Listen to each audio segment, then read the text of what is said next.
mas vamos ver, né? Que Jesus começou a ensinar sobre o reino de Deus. E ensinando sobre o reino de Deus no Sermão da Montanha, a falar sobre o que é pobre de espírito, aquele que é misericordioso, aquele que é manso, algumas características daqueles que devem possuir o reino dos céus. Agora Jesus está passando e chamando esses homens e mulheres novos do reino dos céus, do reino de Deus. E aqui, o primeiro a ser chamado, que nós vemos hoje, é Mateus. Interessante que Mateus, ele que narra o Evangelho, e ele coloca ali a sua vocação, como foi chamado. E nós estamos vendo aqui uma pessoa narrando a sua experiência com Deus, o seu contato com Deus, o seu chamado, vamos dizer assim. Para a gente entender, a gente precisa compreender um pouquinho do contexto da época. Cobrador de impostos, minha gente, é um pessoal que era mal visto à beça. Cobrador de impostos, na verdade, era conhecido entre os judeus como ladrão e bandido para baixo. Por quê? O povo de Israel estava sendo dominado por um povo estrangeiro. Roma dominava sobre o povo de Israel. E essa dominação exigia que Israel pagasse tributo, pagasse imposto para Roma. Esse imposto era pago para Roma pelos judeus, mas quem cobrava esse imposto era um judeu. Esse judeu cobrava do seu próprio povo.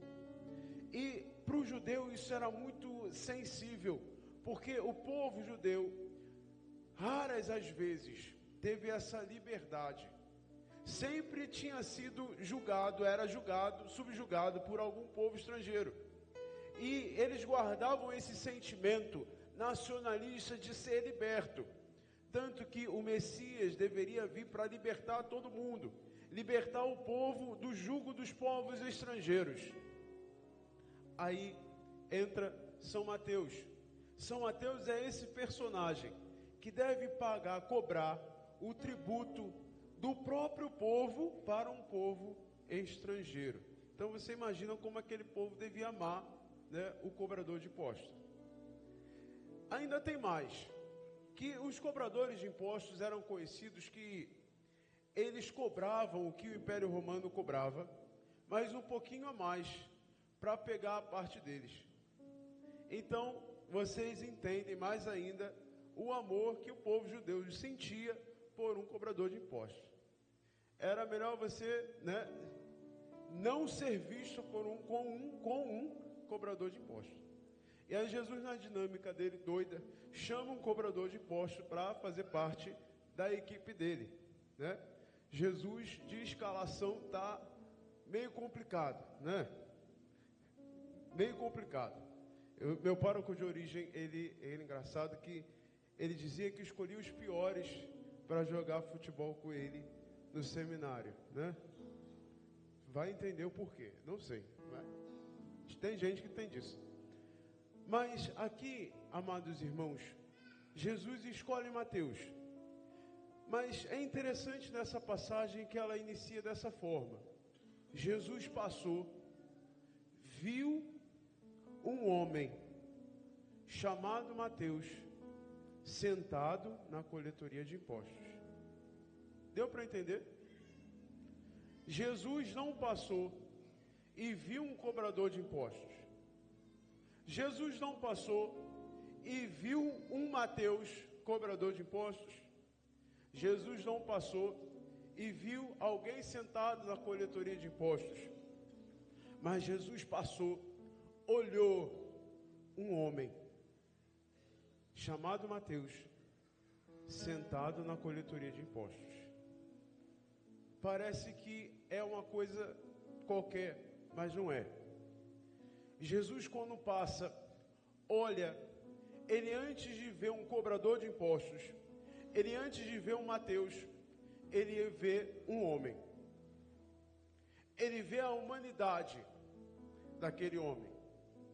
Ele olha para aquela pessoa como talvez aquela pessoa nunca, há muito tempo atrás, não estava sendo vista. Depois que a pessoa entra para ser cobrador de impostos, na verdade ninguém quer ver ela mais na frente. Mas Jesus olha de maneira diferente, sabe? Jesus presta atenção e olha para um homem. Um homem que pode ter muito rótulo, pode ser conhecido como cobrador de impostos, pode ser conhecido como muita coisa, mas antes de tudo ele é um homem. E é assim que Jesus olha, sabe? É assim que Jesus passa e vê, reconhece nele a humanidade. É assim, queridos irmãos e irmãs, que Jesus deseja olhar para a gente, que Jesus, na verdade, olha para a gente.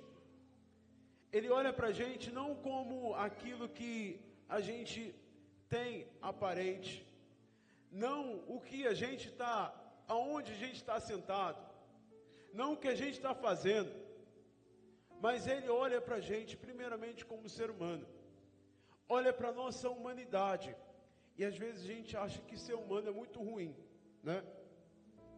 Às vezes a gente acha que ser humano é muito uma coisa ruim, mas Deus não cria coisa ruim não, Deus só cria coisa boa. Uma vez que Deus olha para o ser humano, como homem, Ele deseja olhar para o ser humano da maneira que Ele criou, de uma maneira perfeita, de uma maneira muito boa, como diz na palavra de Deus. Queridos irmãos, é assim que Jesus nos olha. Ele passa na nossa vida e não olha os seus cargos, o seu currículo positivo e negativo, né? Às vezes a gente tem uma bagagem muito carregada. Mas Ele olha além disso. Ele olha para a sua humanidade. Ele olha para aquilo que Ele criou. Ele olha para você. E é um olhar diferente. É um olhar que redime. É um olhar que reconstrói. É um olhar capaz de fazer um homem levantar e seguir aquele homem que olhou diferente. É um olhar que reconstrói todas as coisas. O olhar de Jesus é que é o diferencial. Jesus viu um homem chamado Mateus, trabalhando na coletoria de impostos. E diante daquele trabalho, Jesus apenas diz: segue-me. Queridos, muitas vezes nós queremos ser reconhecidos por muita coisa. Quando vem alguém aborrecer a gente e a gente logo fala assim: você sabe com quem você está falando? Às vezes é assim, não é? Eu lá sei com quem você está falando. Hoje eu fui celebrar de manhã numa outra paróquia, eu fiz uma experiência muito interessante. Eu botei a túnica, né? Que é esse negocinho branco aqui. E aí eu fui lá para o pátio da igreja, andar um pouquinho. Ninguém me conhecia, né? E aí eu andei por lá. Pensavam que era um seminarista ou cerimoniário, né? E nada, fizeram um pouco caso. Depois que vira o padre entrando com a casula, e é o padre, olha, é o padre, que não sei o que lá. Percebe que o olhar muda, né? É diferente. Quando a gente está carregado de coisa, quando a gente está carregado de título, quando a gente está carregado de bagulho, muda. Mas o olhar de Jesus não muda, não. Você pode estar carregado de coisa, sabe? Pode estar carregado de muita coisa, muito atributo, positivo ou negativo. Mas o olhar de Jesus é o mesmo. Ele não muda. E aí é diferente porque Mateus, ele levanta e começa a seguir Jesus. E é interessante porque o olhar de Jesus muda o coração de Mateus. Porque ele passa agora a se reconhecer como homem. Ele passa a reconhecer a sua humanidade. E é aí que Deus começa a trabalhar. Deus trabalha na nossa humanidade, amado. Não adianta a gente querer maquiar as coisas. Às vezes, eu já falei isso aqui, né? Mas às vezes a gente vem para a missa, vem para a igreja e acha que a gente tem que ter uma cara de anjo barroco, né? Já falei isso aqui. faz até aquela quebrada para 90 graus à direita ou à esquerda. Você escolhe, né? A cabeça direita ou esquerda. Não é assim, irmãos. Deus trabalha com a nossa humanidade. Deus trabalha com aquilo que a gente tem aqui dentro. Deus trabalha também com a nossa fraqueza, com as nossas debilidades, com a nossa fragilidade, sabe? Deus trabalha com aquilo que a gente tem. Ele não exclui aquilo que a gente tem. Ele trabalha com a nossa história. É preciso aprender a rezar com a nossa história.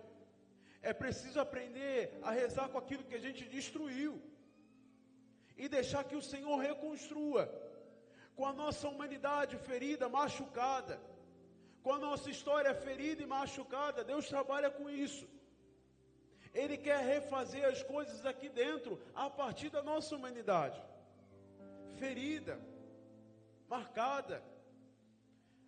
Porque, não sei se você sabe, mas Deus não te chamou porque você é perfeito ou porque você é muito bom. Mas Deus te chamou porque Ele te olha diferente e porque Ele te ama. Só isso. E Ele te chamou desse jeito aí que você está, para fazer diferente desse jeito que você está, sabe? Costurar as coisas aí de uma maneira diferente. E aí a gente tem um outro exemplo na primeira leitura, porque o povo da primeira leitura que o profeta Oséias vai falar, era um povo que estava passando por umas dificuldades políticas na época, onde adoravam outros deuses, mas o Deus de Israel estava sendo esquecido. Só que esse povo estava vendo que ia ser dominado por um povo estrangeiro. Na verdade, foi dominado, sim. Aí eles fizeram o seguinte: vamos oferecer uns sacrifícios aqui para o Senhor e fingir que a gente está convertido, para que Ele tenha misericórdia da gente. Parece aquelas crianças que querem alguma coisa do pai, né? Quer sair, aí começa a lavar a louça em casa, né? Acende o sinal de alerta, está lavando louça, tem uma coisa diferente. Ou o padre deu uma penitência, ou quer aprontar, né? Não, ou então se converteu. Vamos, né? Queridos irmãos, aqui Deus fala de maneira clara por meio do profeta Oséias: eu não quero sacrifício, eu quero um coração convertido. E Mateus entende isso. Um coração convertido é um coração que se apresenta com a verdade diante de Deus. Sabe, você que é muito irascível, estressado, né? Saiba aprender com seu estresse. Saiba aprender com a sua humanidade. Saiba aprender com essa sua fraqueza. Eu não estou falando para você sair dando patada em todo mundo, mas para você aprender com a sua fraqueza, com a sua irritabilidade, ou seja lá o que for que você tem, que você considera uma fraqueza. Aprenda com isso. E saiba que Deus quer transformar as coisas no seu coração e na vida dos outros a partir disso também. Aprenda os movimentos de Deus. Aprenda que para ser santo, a gente não precisa deixar de ser homem. E o Papa Leão disse isso na sua carta: é mais urgente ainda a necessidade de nos tornarmos cada vez mais homens. Homem no sentido de humanidade. Certo? É mais urgente ainda. Quem é santo de verdade é muito humano. Toca a realidade humana. Toca a realidade em que foi criado. Quem vive muito na lua, meu irmão, está distante. E diante disso, São Mateus, ele entende tanto isso, que ele não tem nem vergonha de abrir a casa dele para Jesus. Ele entende e aquele olhar é tão impactante, que ele entende que ele é ser humano, e ele deseja dar o melhor para Jesus. Abre a casa para Jesus. E aí, eu acho que ele nem imagina a confusão que deve ter sido, né? Arrumar a casa, aquela loucura, é como você recebesse algo importante na sua casa. Primeira coisa que você fala não repara a bagunça. Primeira coisa que a pessoa repara é a bagunça. Deixa eu te contar. Tá bom? A primeira coisa que você repara, que a pessoa repara, é a bagunça. Uma vez que você fala, não repara a bagunça. Né? Aqui, queridos irmãos, Jesus olha tudo. Entra na casa de Mateus. Na casa, não uma casa física somente, mas na vida de Mateus. Deus quer reparar tudo mesmo. Quer entrar na sua casa do jeito que está, sabe? Vendo aquilo que precisa ser colocado no lugar, vendo aquilo que precisa ser ajeitado, né? E é interessante que Jesus fica tão à vontade, senta à mesa. E aí a palavra de Deus, ela coloca uma coisa muito legal. Não bastasse um cobrador de impostos, chega um bando de cobrador de impostos, né? Um monte. E ainda mais, pecadores. Sabe lá Deus quem pecador que era, para complicar a situação. E Jesus não se levanta na mesa e vai embora. Jesus permanece na mesa. Irmãos, Jesus permanece na mesa com os pecadores e cobradores de impostos, não para se fazer pecador como eles, mas para transformar o pecador em santo. Uma vez que aquele homem foi reconhecido como um ser humano, ele conseguiu atrair outros para perto de Jesus também. Olha, gente, chega aí, eu encontrei uma pessoa que me olha diferente. Eu encontrei uma pessoa que me olha como um ser humano. A coisa que mais o ser humano precisa é de um olhar diferente. É de um olhar de atenção. A coisa que a gente mais é carente, sabe? A gente precisa ser ouvido. A gente precisa ser escutado, olhado. E isso às vezes é o mais difícil de receber. Mas Jesus senta à mesa com a gente para olhar a gente no olho e refazer as coisas num bom conversa, num bom diálogo, sentado à mesa. Quando eu ainda era seminarista religioso, eu tinha um formador, meu formador falava o seguinte: o lugar de formação é na mesa. É na mesa que a gente revela tudo que a gente é. É na mesa que a gente dialoga, que a gente olha no olho. É na mesa que é o lugar da intimidade. Porque você não convida qualquer um para sentar na sua mesa, eu acho, né? Para tomar um cafezinho da tarde. Mas é na mesa, no lugar de diálogo, no lugar da troca, que Jesus vai formando a gente e a gente vai sendo formado por Jesus. A escola de Jesus é o nosso dia a dia, queridos.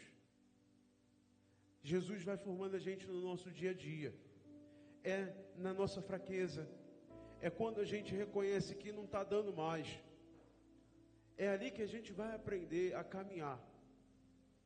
É na nossa luta. Que muitas vezes nós achamos que a nossa luta afasta Deus. Que a nossa luta, o nosso pecado vai manchar Deus, né? A gente acha isso. Nunca, Deus não se mancha com nada. Mas pelo contrário, que os seus pecados, as suas lutas, as suas fraquezas te ensinem a ser mais gente, a ser mais humano, sabe? Eu sempre digo isso nos atendimentos e direções que faço. Não há pecado, fraqueza, não há crise que não venha acompanhado com uma graça de Deus que nos faça converter e melhorar. Não há. Você pode reparar, pode ter passado por muita coisa há tempos atrás, não é verdade? Que você pensou que não passaria, mas passou. E aí você repara, o que você aprendeu com isso? Hoje é a mesma coisa. Pode estar passando por muita coisa, vai passar. E o que você vai tirar disso? É o lugar da mesa, é o lugar da conversa, do diálogo, da troca, onde o santo se senta com o pecador, para fazer do pecador o seu filho amado, a sua imagem, sabe? Formar o seu coração, modelar o seu coração. É isso que Deus quer. E aí, a história continua aqui, porque chega uma galera que vem para azedar o caldo, né? E começa a fazer fofoca ainda por cima. Eu não sei quem convidou esse pessoal, não sei se eles foram convidados ou se eles entraram na casa, né? Mas chegaram lá e falaram: olha, o mestre de vocês senta com o pecador, cobrador de impostos, né? Por que ele faz isso? Esse pessoal era os separados, os santos, né? E aí Jesus ouve, né? Como um bom mestre, atento a tudo, igual aquelas mães que têm um ouvido terrível, né? E fala: eu vim para aqueles que precisam de cura, e não para aqueles que já estão bons de saúde. Nessa vida, queridos irmãos, nós temos dois grupos que Jesus revela aqui: aqueles que necessitam de misericórdia e aqueles que pensam que não precisam de misericórdia. Sabe? Aqueles que precisam de misericórdia e os que pensam que não precisam de misericórdia.